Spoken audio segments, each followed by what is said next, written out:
we really have got a great panel here to support Jack, so we'll open up for questions from the floor. Hi, I'm David Darm from Health and Life. I've got sort of two questions. The first question is, first statement is, I remember Secretary General said that, from the World Health Organisation, said that poverty breeds ill health and ill health breeds poverty. My first question basically is about food labelling. We hear about traffic light reports to build literacy, and I really believe in health literacy and financial literacy. I'm an accountant by trade. And that would make a real big difference, but it just seems to be too difficult, and does it need a lawsuit, refer to the ACCC to get food labellers to do the right thing, and that we're not over-engineering the solution at this point. And the second point I raise is, from all the research and professors that I've come across, there are no internationally commonly peer-reviewed and agreed clinical standards in the world. So it makes it very hard to get this information, even the collation of the information, let alone the dissemination.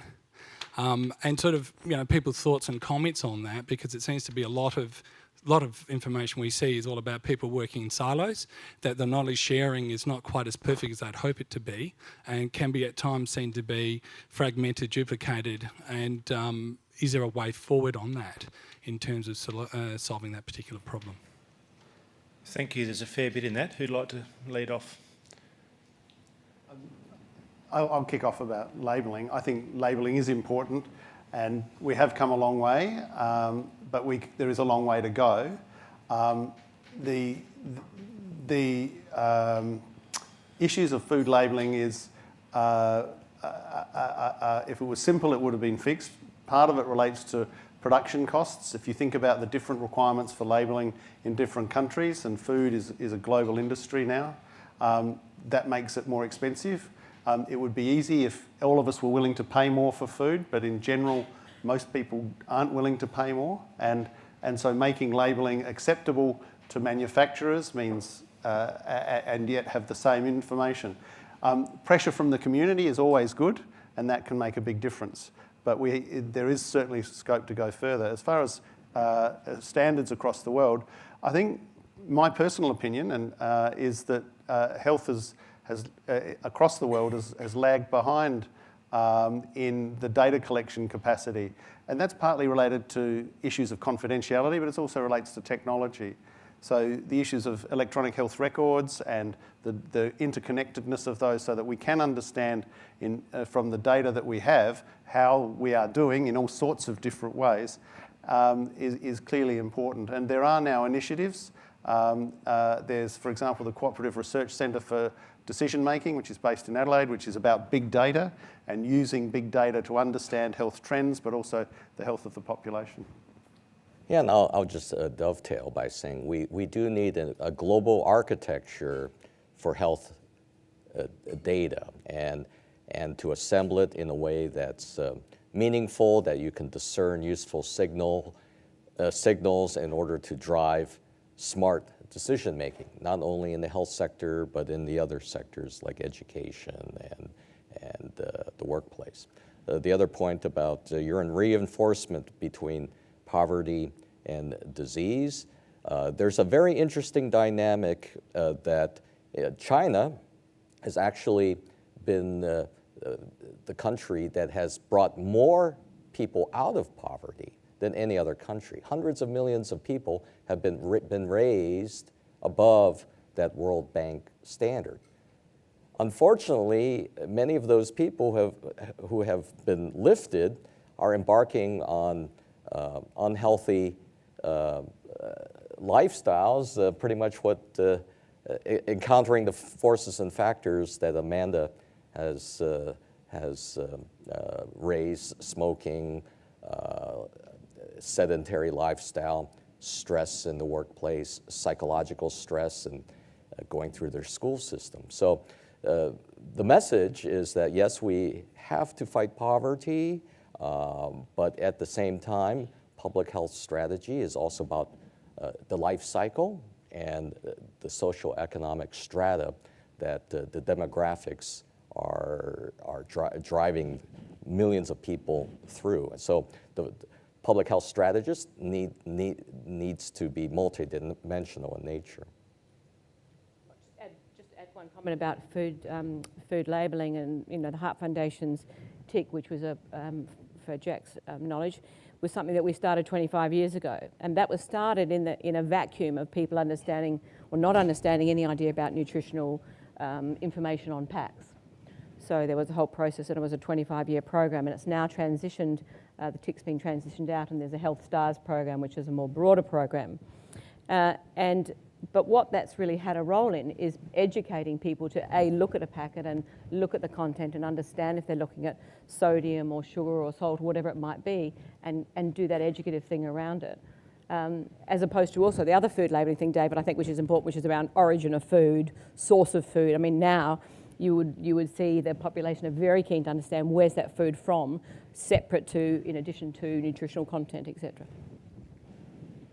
Thank you. Questions? Don't be shy. Okay, I've just got one there. Jack, in your opening comments, you talked about the opportunity to develop, expand public health with employers and with unions. Can you expand upon your thinking there? That comment was informed by my experience in the campaign in global AIDS, working with the Global Business Coalition on HIV/AIDS and tuberculosis. That we made tremendous strides when we worked with employers to promote ways in which workers and their families can protect themselves against HIV, not only HIV, but other disease entities, and that understanding both the tensions and the collaborations between employers and the unions and those that are ununionized it provides sort of a diplomatic bridge, a commonality in which business and labor can work together for the common good. Obviously, healthy workers for business enables their productivity and their profitability. Obviously, healthy workers for the union means social cohesion and even political power. So if we learn from the lessons of a campaign on HIV/AIDS, we might find extrapolatable lessons in other disease entities. Again, I look at Zika, which is very prominent in the news. How can we leverage that relationship in education and the provision of insurance and the provision of even simple things like mosquito bed netting. So I see that as a beachhead, as an opportunity to help reduce the ongoing tensions between business and labor, but also accomplish a greater good. I might make a comment. One of the programs SA Health has run is a healthy workers program working with large industries and around exactly that, because it's in everyone's interest, the workers, the business, the unions, everyone's interest to have that. And just simple things around health promotion and improving knowledge and understanding. But then there are the more active things like ensuring that everyone gets their flu shots every year. And simple things like that can make a difference, not only to the workforce, but also, and their feelings of being valued and so on, but also to their health. And as I said, that's in everyone's interests. I think it's important too with our ageing population. We can probably expect to have an ageing workforce as well, I think, and I think that's a big challenge for us. I was just going to say, just on the workplace, some of the leading companies now are not only doing worker health programs in the workplace about the worker, they're saying, we don't just care about you as a worker, Jack, we care about your family. So what we're doing for you is not just improve your productivity in our business, but we care about your family and your family's family. So there's things that are given to the family and information and education. And the Heart Foundation, we do quite a bit of that, where we give things that they can then take through back to their family. So the worker gets a sort of double value. Thank you. Question, Jim. Yeah, Jim Birch. I think I'm from EY, but I don't know where I am these days, but I'm on a few boards as well. There's been points raised about productivity, about return on investment, et cetera, and this probably almost applies to any funder, including health insurers. So Byron might want to answer this in relation to health insurance as well. But in my experience, funders tend to look largely for short-term return on investment, and that's part of the problem. However, there are a lot of examples in public health where there are really quite short-term investments with quite significant benefits. But the question I want to throw to you is that do we have to get smarter at this? Because there's heaps of literature, there's lots of material out there. In a digital age, for example, where access to mobile phone use, access to other digital mechanisms is not generally, at least in this country, restricted to people who have money.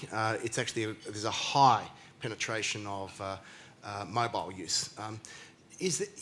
I just wonder whether our existing methods of actually getting information out and getting community response, Paddy, your point about food, getting a body of opinion coming from community to push funders rather than the other way around. Is there a better way that we can do this?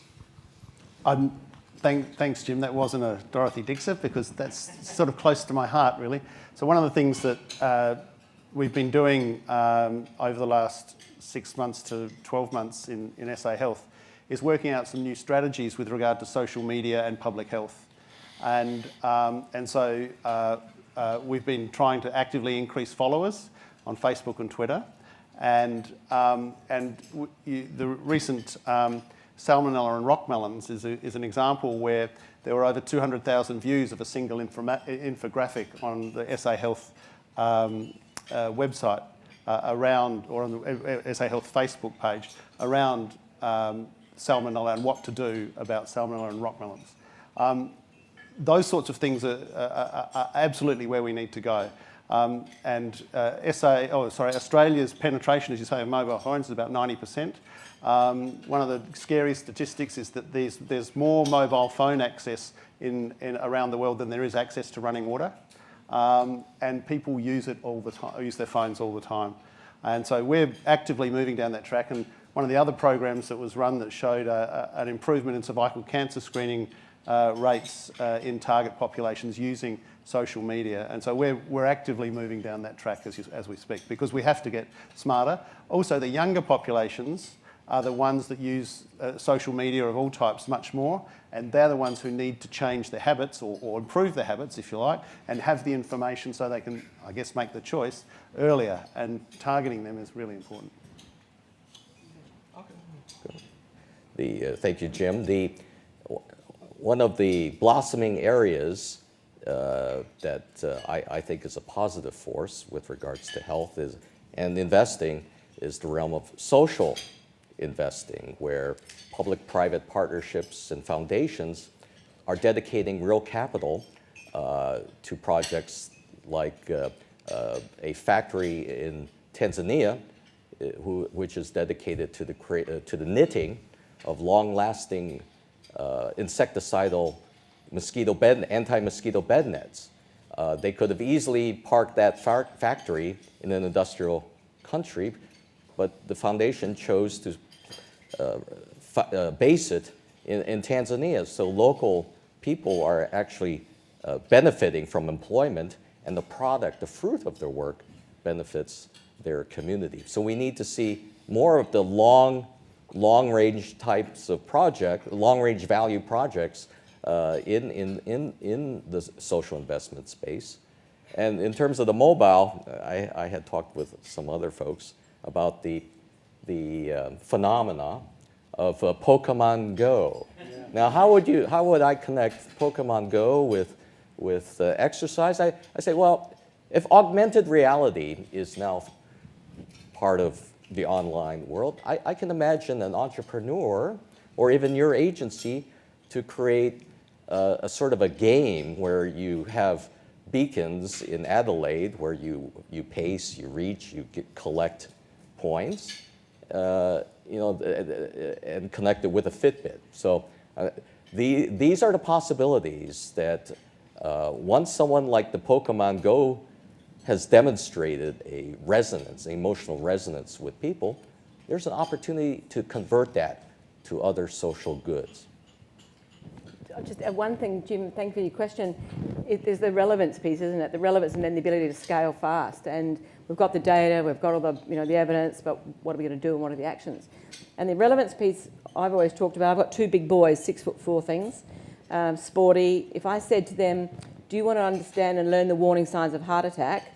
They would say, call me when I'm 60, 70, 80, or pick a number higher than, significantly higher. But if I rephrase the word and say, do you want to learn the warning signs of heart attack in case your football friend has it on the football field, your coach has it, your mum or dad or your granny or grandpa, and you can save them, do you want to know now?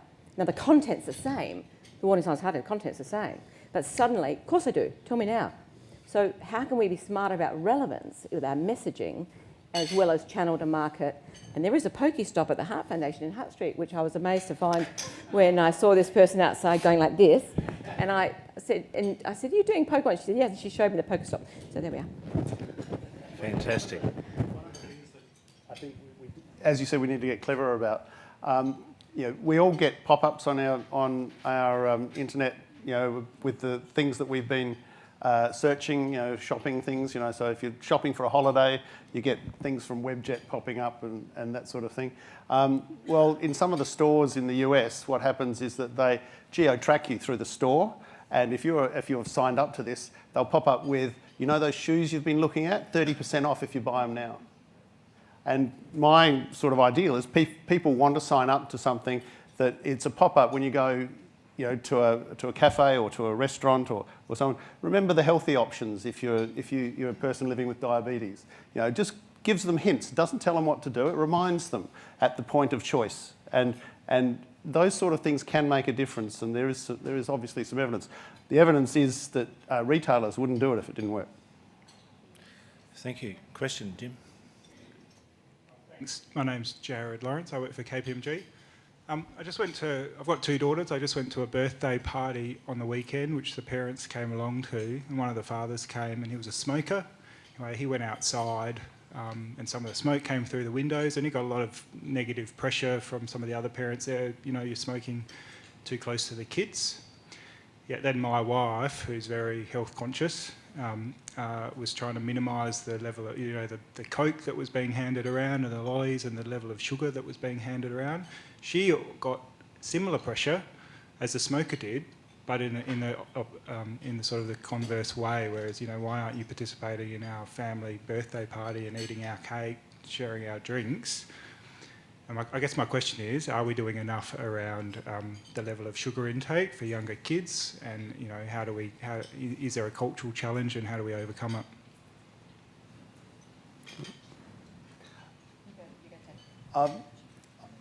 The sugar tax in New York and other places has worked. The consumption has gone down.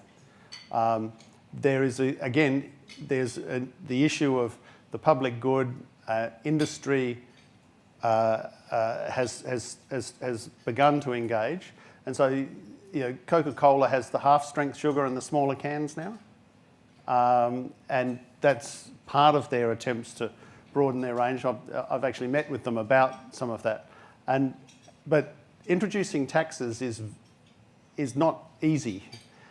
There are always opponents, and there's got to be demonstrable, huge acceptance by the community, and it is a real issue. And again, this is where community pressure can help to bring to bear forces for the whole of the if you like, for the whole of the community that can play a benefit.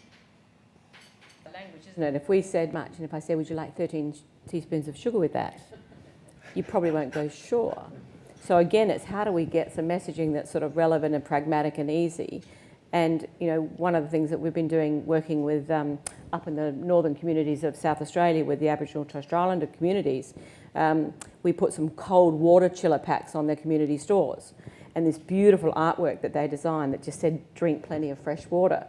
The water was cold, it was free, it was on the outside of the shop, and so the idea was to try and, instead of going in and buying another X numbers of cans of Coke, I'll just get a glass of cold water. Now, those things, you might think they're not game-changing, they're not huge, but in fact, they can be really impactful in communities where you've got to be pragmatic and relevant.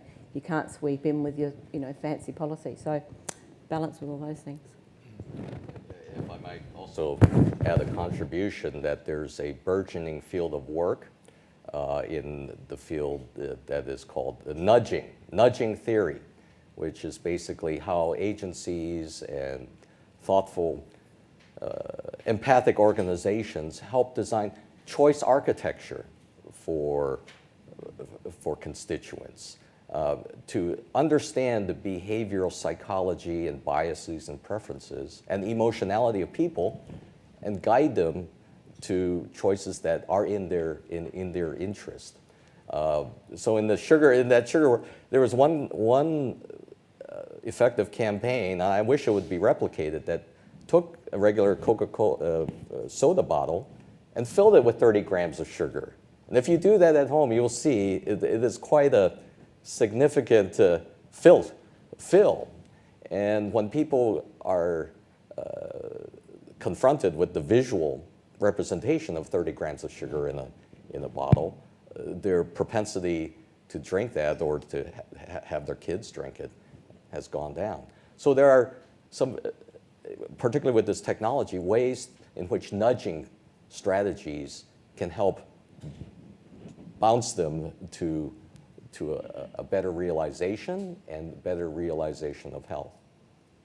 I think that community engagement is really important, like working with the community and sort of being advocates as well. And I think we're seeing that with the petition, I think of McDonald's or Hungry Jack's on Port Road, the community not wanting it near their public primary school. So I think if we can sort of like work with community, it's a step, I think, towards changing beliefs and knowledge and values. One more question, thank you. Hi, I'm Anne-Louise Smith, Biomedical Engineering for the state. I'm interested in the gap, the invisible gap for the remote communities where they don't have hospital access, less education and less, the NBN hasn't got there, I believe, so probably aren't even able to be reached on mobile phone coverage. What's a place for them for improving public health out there? Might I jump in? Because actually it's a topic in which I've actually been writing on, which is the use of drones for humanitarian work. The concept of having flying convoys that can deliver medicines to rural regions for not only supply chain but for emergency relief. And it's not just theory. There's a company in California called Zipline, and they've contracted with the Rwandan government to deliver medicines into the hinterlands. And the Rwandan government is committed to providing 100% coverage of their country, having each individual having access to, I think it's a 25-minute, 30-minute transit radius to a potential drop point. So when I was working on this issue and elaborating on it, I thought of Australia because of your great distances and how your population densities it's set up. So I would invite you to look at such technologies because you folks have had that tradition of the Royal Australian Flying Doctor Service, right? Great technological innovations that it could be something that will be of value for the communities in the hinterlands. And the promise is probably going to lie in the electronics package of drones, being able to broadcast a cell phone signal or to broadcast Wi-Fi signals, whereas the physics of flight is pretty much worked out. You can tweak it here and there. So going forward, there could be some very imaginative uses to connect outback communities, emergency signals if somebody's hurt, or be able to monitor in a public safety sense these communities. So that is one area, one touch point that I've been intellectually engaged in. Any other quick responses to that one? Telemedicine it does depend on having the links, and SA Health has invested, so there's good links to all of our rural hospitals and up into the APY lands and so on. But telemedicine is still to be as widely used as it might be. Part of that relates to funding. Telepsychiatry is actually really quite big already, and that has federal government MBS funding, and that is a way of linking up people one-to-one.